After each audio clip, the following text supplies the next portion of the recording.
lessons and experiences from my separation/divorce. I'm legally divorced as of now, and I'd want to share my observations and lessons learned. Hopefully, this will give others hope and affirmation. To begin, when I 35M, married the mother 36F of my children 13, 10, 5 in 2006, I never imagined I'd be in my present situation. Obviously, we do not marry someone in order to divorce them. Things changed in the fall of 2018, particularly around December. She had just completed a boudoir session and had shared the photos with a newly divorced male neighbor. She was also getting up early, quite unusual for her, as she was a night owl, to work out and meet him for coffee. She then informed me that she was rethinking her life choices, but she didn't explain throughout the call. We chose December 2018 as the date for our divorce. However, we carried on with our lives as usual. We shared the same bed and simply went about our daily lives. We discussed selling our present house and improving, as well as relocating to a new community. I'm hoping it will help us get out of our rut. It didn't, and we continued to live on autopilot. It's the worst to be in limbo. She ultimately informed me in May 2019 that she no longer loved me. This drove me into a spiral since I had placed such a high importance on becoming a family guy, with a wife and children. My identity was vanished. It was at this point that I realized I had done a great job of loving her in her duties as wife and mother, but had neglected to love her as a woman. Suicidal ideas become more prevalent than ever before. It became so bad that I was researching possible dangerous medication combinations while waiting to pick up my groceries one day. While I was reading, I saw an old lady and her car topple down, and I raced over to assist her while I watched other people stroll by. It was at this point that I understood I had worth as a person, not only in my duties. I choose a few folks to serve as captains of my brain in order to avoid making dumb judgments, because I would have if they hadn't been there. I'd ran issues past them to see how I wanted to behave, and they helped me get through some tough times. I also began journaling. It provided a safe haven for all of my emotions, allowing me to concentrate on being present with my children while still functioning at work. I'm not sure whether I'll ever read those diary entries again, but I know they helped. I discovered that the one departing gets to write the story. She said that she was required to marry me and that she had never loved me. I made up the story that my marriage and family were collateral damage from a midlife crisis. When we informed our children that their parents were divorcing, it seemed like a nightmare had come true. I was sobbing, and our children were all crying, but she wasn't. It was clear to me that she was more at ease with what was going on than I was. When she had filled both closets and both sides of the drawers, I realized there was no going back. There was no longer any place for me in her life.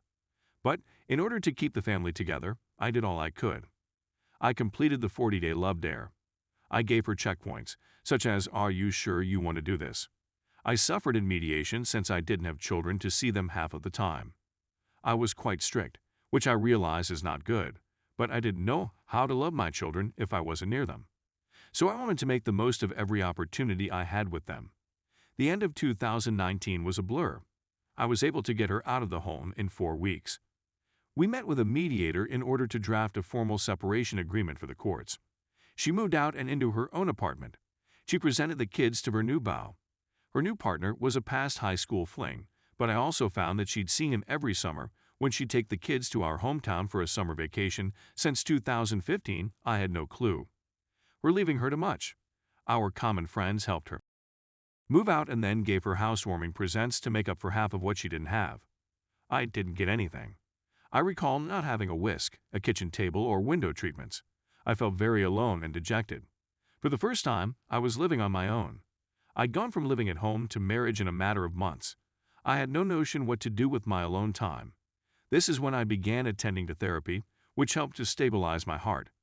It's remarkable how effective a fresh coat of paint can be. I was able to make my place feel like mine. I moved the furniture and placed items where I wanted them. My kids remarked on how their mother did the same thing when I placed the trash can under the sink and the recycling bin in a closet. I noticed how many unsaid conversations their mother and I had. We either did something or let things alone without discussing it. There are a lot of accidental behaviors. Music was also really useful. I learned to listen to 3-5 songs about heartache or merely rage, followed by 3-5 songs on how to get out of a rut. It took me a long to discover that I wasn't ready when I first started dating. I just wanted to fill in the holes in my life. What do you do when you get home from work and you don't have your kids?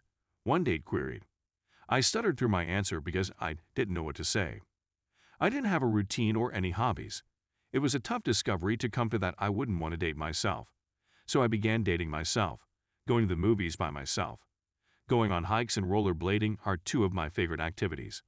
I came up with a simple skipping fitness plan, observing the stars. I've been listening to audiobooks and podcasts. Reading. It felt awkward at first, but it was a big comfort to feel at peace in my own skin. I've been able to build new life patterns, to build new rituals, habits, and celebrations for myself and my children. While it was difficult to schedule summer vacations and other activities with just one parent, I managed to pull it off, and the experiences became highlights of our new family's year. I still have a limited parenting-only relationship with the mother of my children. We've learned to be adaptable when it comes to our parenting time. To make up for lost time, we organize phone conversations or even a sleepover for a youngster who misses their other parent. Even though it is not their week, one parent will sometimes accompany a child to a doctor's visit. I can't believe how much has happened in the previous 2 years. Because we handled all of the paperwork ourselves, we were able to keep legal expenditures to a bare minimum. And now I'm officially separated from my husband. I'm now looking forward to the next chapter of my life, which will begin in 2021. Story 2. My 30F, husband, 31M, called me the wrong name and I caught him cheating. As a result, this will just be a long rant. For the previous 8 years, my husband and I had been attempting to conceive. We found out we were expecting a child in April. When the baby was born, the husband started to be consumed with anxiety about the child and the responsibilities of being a father. He's had anxiety issues, racing thoughts, and a tough time coping with stress since he was a young child. He had a similar experience 2 years before and had gone to acquire his own house for a few months after that. He first held me responsible for many of his difficulties, but upon his return, he realized that he was the source of the bulk of them. We looked to be in a good situation since my husband appeared to be getting much better and had gone to treatment, so we were optimistic. After we learned about the infant, his condition started to worsen. When I asked him to clean the dishes one night, he became enraged and swore at me. He left the country a couple of times and stayed in motels. We spoke for a long time about his concern, and he said that it had nothing to do with me, but that he was concerned about becoming a father since he had a difficult childhood and had watched his parents' behavior as children. Recently, I asked that my husband go and stay at an Airbnb since he was staying out late and acting erratically, which was making me feel uncomfortable. He became increasingly distant from me. I gave birth to our child 7 days ago, and my husband was present and remained at home with our child after that. When I contacted him to ask whether he was interested in working things out, he addressed me improperly, which I corrected. Although he claimed otherwise, I researched his phone records and found that he had been calling the same phone number many times each day for 2 months at the time. When I looked up her name, I discovered that it was the same name that he had incorrectly addressed me as. In response to my challenge, he admitted to meeting her at a pub while intoxicated and having contact with her afterwards. Our husband swears on his life that he has never had relations with her. But what does it matter in the end? Even if he didn't sleep with her, he was still talking to her and may have been seeing her while I was 8 months pregnant with my son. Husband has moved into his own apartment and is moving with his family.